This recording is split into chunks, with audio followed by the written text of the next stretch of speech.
show you how easy it is to get the ALEN'S BREATHESMART 45i opened and set up so your house can be refreshed.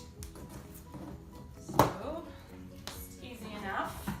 You gotta snip and just lift up like that.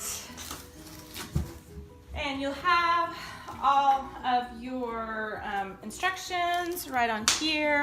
So you'll want to go through these first.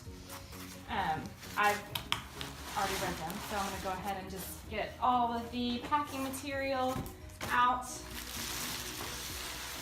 and set aside. And it's just already set up. There's a handle here so you can easily lift it up.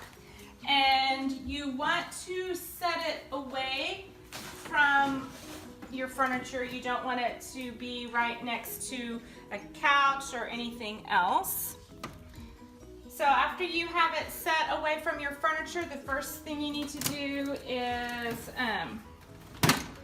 open up the front, and you'll see your filter is right here in a bag. So you need to open the filter, and then you just pop it right back in. So just make sure you get it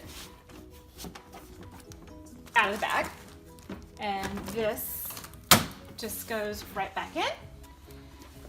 And then we plug in, and I'll light up to let you know it's plugged in, but then you need to turn it on, and then you just push auto, and you're on your way to a fresher home.